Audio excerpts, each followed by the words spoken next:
آپ دیکھیں کہ ہمارا قرآن مجید سے تعلق کتنا کمزور ہے۔ اگر کوئی نعت خوان کھڑے ہو کر نعت پڑھتا ہے، آدھا گھنٹہ 1 گھنٹہ ہم سنتے رہتے ہیں، بلکہ فرمائشیں کرتے ہیں کہ فلاں نعت بھی پڑھو، فلاں نظم بھی پڑھو، فلاں اشعار بھی پڑھو، ہم جھوم جھوم کر سنتے ہیں۔ لیکن وہیں پر قاری صاحب اگر تلاوت کریں 2 سے 3 منٹ ہو جائیں تو سب ادھر ادھر دیکھتے ہیں کہ میزبان کہاں ہیں، قاری صاحب کو پرچی بھیجیں کہ ذرا تھوڑی آہستہ تلاوت کریں، بہت زیادہ ہو گئی آج۔ یہ ہمارا قرآن سے تعلق ہے۔ نماز میں ہم کھڑے ہوتے ہیں، ہمیں نہیں پتہ ہوتا امام کیا پڑھ رہا ہے۔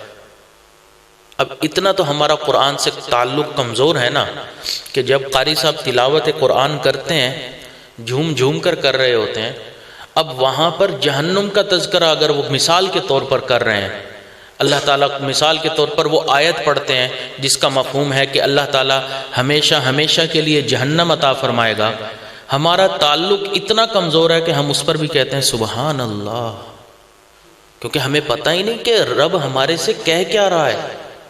ہم ایسی آیات کے اوپر بھی سبحان اللہ کہہ رہے ہوتے ہیں، وہ تو اللہ تعالیٰ سے پناہ مانگنے کا وقت ہوتا ہے، لیکن ہمیں پتہ ہی نہیں کہ کیا پڑھ رہا ہے۔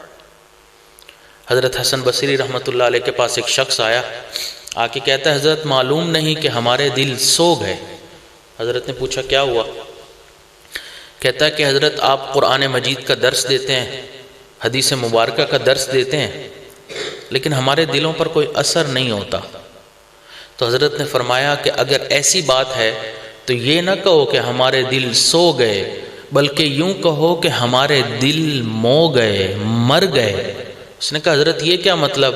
فرمایا اس لیے کہ جو شخص سویا ہوا ہو اس کو جھنجھوڑا جائے تو وہ جاگ جاتا ہے، جو مر چکا ہو وہ جھنجھوڑنے سے نہیں جاگتا۔ تو تمہارے دل مر چکے ہیں، اگر سوئے ہوئے ہوتے تو میں قرآن اور حدیث سے تمہارے دلوں کو جھنجھوڑتا ہوں، پھر بھی ان پر اثر نہیں ہوتا، تو وہ پھر مرے ہوئے ہیں۔ آج دیکھ لیں کہ ہمارے نعت خوان پڑھتے ہیں تو ہم رونے لگ جاتے ہیں، کیوں؟ ایک بزرگ سے کسی نے پوچھا کہ حضرت ہم دنیا والوں کا لکھا ہوا کلام سنتے ہیں تو آنکھوں میں آنسو آ جاتے ہیں، لیکن رب کا قرآن سنتے ہیں آنسو نہیں آتے۔ انہوں نے فرمایا اگر یہ وجہ ہے تو جس کی محبت تمہارے دل میں زیادہ ہوگی اس کا لکھا ہوا کلام جب سنو گے تو تمہیں رونا آ جائے گا۔ چونکہ ہمارے دلوں میں مخلوق کی محبت زیادہ ہے، مخلوق کا لکھا ہوا کلام سنتے ہیں تو ہمیں رونا آ جاتا ہے۔ رب ہم سے کیا فرما رہے ہیں ہمیں کچھ پتہ نہیں ہوتا۔ تو اتنا کمزور تعلق ہو گیا ہمارا قرآن مجید کے ساتھ، جبکہ یہ قرآن ہمیں عزتیں دینے کے لیے آیا تھا۔ ان اللہ یرفع بہذا الکتاب اقواما، اللہ اس قرآن کے ذریعے قوموں کو عزتیں عطا فرماتا ہے، عروج عطا فرماتا ہے۔ تو کیسے ممکن ہو گیا کہ ایک مسلمان عروج کے بجائے زوال پذیر ہو چکا ہے؟ تو اپنے گریبان میں جھانکنے کی ہمیں ضرورت ہے۔ آج مسلمانوں کے درمیان ایک لفظ عام ہوتا چلا جا رہا ہے، ڈپریشن کا۔ ڈپریشن کا لفظ کہاں سے آیا؟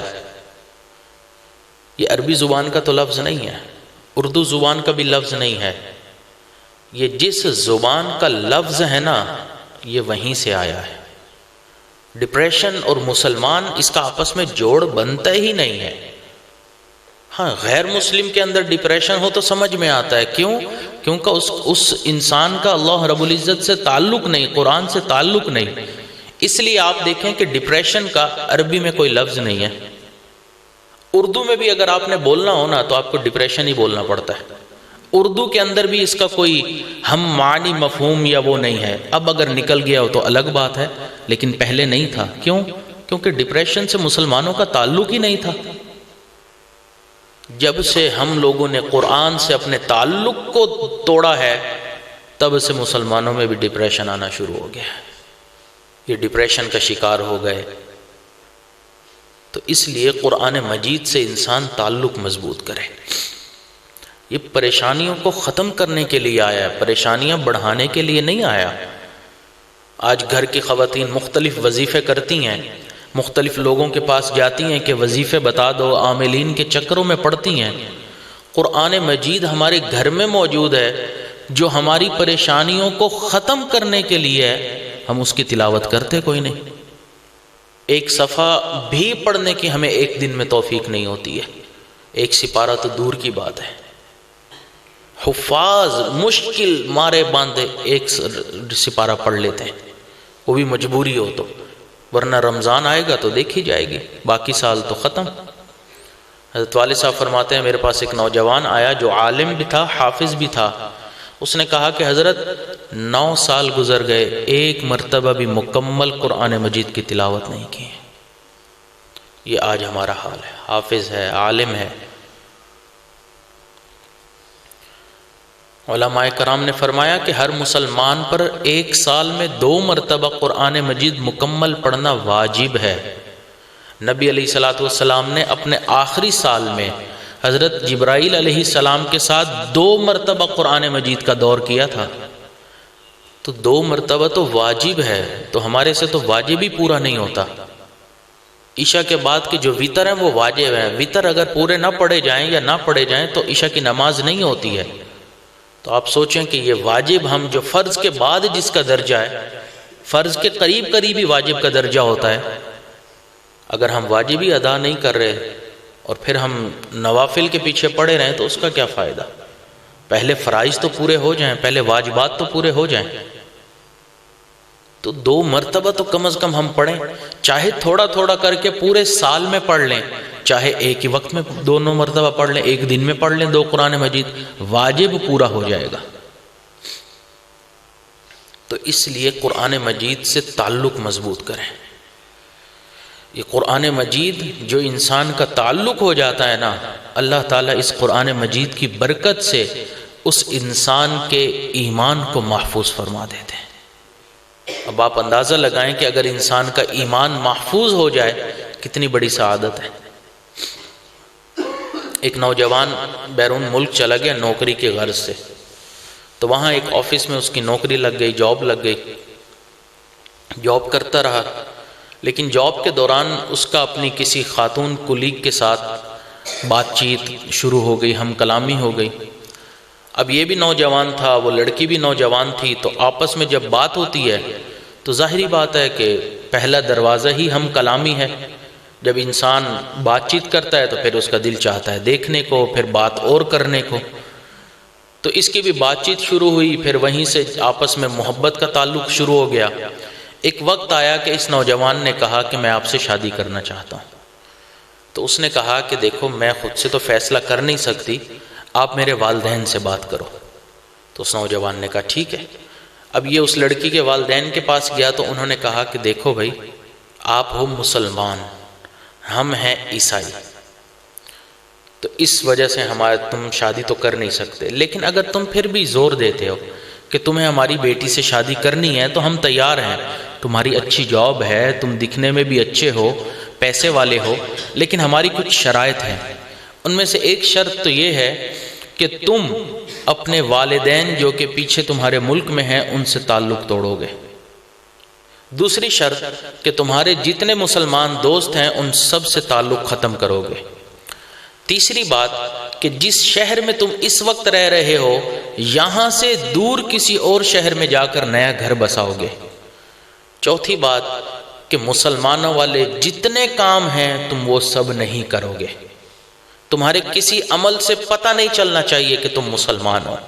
اور پانچویں بات کہ کبھی کبھی تمہیں ہمارے ساتھ ہمارے عبادت خانے چرچ میں بھی جانا پڑے گا تاکہ تم سیکھو کہ ہم لوگ کیسی عبادت کرتے ہیں، تاکہ تم ہمارا مذہب سیکھو، ہماری عبادت کے طریقے سیکھو۔ یہ نوجوان اس لڑکی کی محبت میں اتنا گرفتار تھا کہ اس نے یہ ساری شرائط مان لی، شادی ہو گئی۔ اب اچانک یہ اس شہر سے غائب ہو گیا، کسی کو کچھ نہیں پتا۔ ادھر ماں باپ رو رہے ہیں، پریشان ہو رہے ہیں، دوست احباب سے پوچھ رہے ہیں، وہ کہہ رہے ہیں ہمیں بھی کچھ نہیں پتا، بس اچانک غائب ہو گیا وہ یہاں سے۔ وقت گزرتا چلا گیا، قریب 1 سال مکمل ہوا تو ایک دن نماز کے وقت میں امام صاحب مسجد میں داخل ہوئے اس کے پرانے شہر میں، تو انہوں نے دیکھا کہ وہاں پر یہ نوجوان بیٹھا وضو کر رہا ہے، بڑے حیران کہ بھئی 1 سال تو یہ نظر نہیں آیا، اب 1 سال کے بعد اچانک کیسے نظر آیا؟ تو انہوں نے اس سے پوچھا، تو اس نے کہا کہ امام صاحب میں آپ کو نماز کے بعد بتاتا ہوں۔ نماز ہوئی تو امام صاحب نے پوچھا کیا معاملہ ہے؟ تو وہ نوجوان کہنے لگا کہ اس لڑکی کے والدین نے یہ شرائط رکھی تھی، اس وجہ سے میں نے کسی کو نہیں بتایا اور دوسرے علاقے میں شفٹ ہو گیا۔ اب وہاں پر میں بالکل اپنی نئی زندگی گزار رہا تھا، میری کسی کام سے عمل سے لوگوں کو پتہ نہیں چل سکتا تھا کہ میں مسلمان ہوں۔ میں نے اپنے آپ کو اتنا اس حد تک عیسائی بنا لیا تھا۔ البتہ میرا ایک عمل ایسا تھا جس سے کچھ پتہ چلتا تھا میں مسلمان ہوں، وہ یہ کہ جب میں اپنے نئے گھر میں گیا تھا تو میں اپنے ساتھ قرآن مجید کا ایک نسخہ لے کر گیا تھا اور میں نے وہ الماری میں رکھ دیا تھا۔ بس روزانہ جب میں جاب کے لیے نکلتا تو قرآن مجید پر نظر ڈالتا اور دل میں سوچتا کہ یہ میرے رب کا کلام ہے، سچا ہے، میں غلط راستے پر چل پڑا ہوں۔ بس یہ میرا عمل تھا، اس کے علاوہ کوئی عمل نہیں تھا۔ کرتے کرتے اسی طرح 1 سال گزر گیا۔ تو ایک دن جب میں گھر میں داخل ہوا تو میں نے الماری پر نظر ڈالی تو قرآن مجید وہاں نہیں پڑا تھا۔ تو میں نے اپنی بیوی سے پوچھا کہ قرآن مجید کہاں ہے؟ اور یہاں ایک کتاب پڑھی تھی، قرآن تو نہیں کہا، یہ کہا کہ یہاں ایک کتاب پڑھی تھی، وہ کہاں پر ہے؟ تو میری بیوی نے کہا کہ آج میں گھر کی صفائی کر رہی تھی تو وہ کتابیں جس کو نہ تم پڑھتے تھے نہ میں پڑھتی تھی، بس ویسے ہی بند پڑی تھیں، میں نے سوچا ان کو رکھنے کا کیا فائدہ، تو میں نے اٹھا کر باہر کوڑا کرکٹ میں پھینک دی۔ وہ کہتا ہے جیسے ہی میں نے یہ سنا تو دل میرا پھٹ گیا کہ میرے رب کا کلام اور باہر کوڑا کرکٹ کے اوپر، تو میں دیوانہ وائر باہر بھاگا، میں نے قرآن مجید کو اٹھایا، صاف کیا، چوما، اپنی آنکھوں سے لگایا، بڑی محبت کا اظہار کیا۔ تو میری بیوی نے پوچھا یہ کیا ہے؟ تو میں نے بتایا یہ میرے رب کا کلام ہے، یہ قرآن ہے۔ تو کہنے لگی اس کا مطلب ہے تمہارے اندر ابھی بھی مسلمانیت کے جراثیم موجود ہیں، میں اپنے والدین کے گھر جا رہی ہوں۔ میں نے کہا تو نے جانا ہے تو جا، میں قرآن نہیں چھوڑ سکتا۔ میں نے اس کو چھوڑا، واپس اس شہر میں آ گیا ہوں جہاں اپنے دوستوں کے ساتھ پہلے رہتا تھا۔ اس قرآن سے اتنے سے تعلق کی وجہ سے اللہ نے میرے ایمان کو محفوظ رکھا۔ اگر اتنا تعلق ہو تو انسان کا ایمان محفوظ رہتا ہے، تو جو انسان قرآن سے اور دوستی لگائے گا تو اس کا تعلق اللہ رب العزت ایمان کو کیوں نہیں محفوظ فرمائیں گے؟ آج ہمارا تعلق اتنا کمزور ہو گیا، ایسا نہ ہو کہ ہم قیامت والے دن کھڑے ہوں اور نبی علیہ الصلوۃ والسلام یہ فرمائے وقال الرسول یا ربی ان قوم اتخذوا هذا القرآن مہجورا، کہ رسول یہ فرمائے کہ اے اللہ میری اس قوم نے قرآن کو چھوڑ دیا تھا۔ تو جن کی شفاعت کی امید لے کر ہم کھڑے ہوں وہی ہماری شکایت کر دیں تو ہم کہاں جائیں گے؟ تو اس لیے آج کی اس محفل میں ہم یہی نیت کریں کہ آج سے ہی ہم نے اپنے تعلق کو قرآن مجید سے مضبوط کرنا ہے۔ جتنا وقت ملے، جہاں پر بھی ملے، ہم نے قرآن مجید کی تلاوت ضرور کرنی ہے۔ اب تو ہر کسی کے پاس موبائل فون ہے، اس کے اندر قرآن مجید کی اپلیکیشن انسان ڈاؤن لوڈ کر سکتا ہے، جہاں پر جس وقت چاہے کھول کر قرآن مجید کی تلاوت کر لے انسان، چاہے 1 منٹ ہے، 1 منٹ میں 2 آیات پڑھ لے، 1 آیت بھی پڑھ سکتا ہے تو ضرور پڑھے، لیکن کوئی دن ایسا نہ گزرے کہ جس میں قرآن مجید کی تلاوت نہ ہو۔ نبی علیہ الصلوۃ والسلام نے فرمایا تبرک بالقرآن فإنہ کلام اللہ، تم قرآن مجید سے برکت حاصل کرو، یہ اللہ کا کلام ہے۔ تو اس لیے ہمیں چاہیے کہ قرآن مجید سے دوستی لگائیں، عشق کی حد تک دوستی لگائیں۔ دعا ہے کہ اللہ تعالی ہمارے پچھلے گناہوں کو معاف فرمائے اور آئندہ ہمیں قرآن مجید کے ساتھ حقیقی تعلق عطا فرمائے۔ وآخر دعوانا ان الحمد للہ رب العالمین۔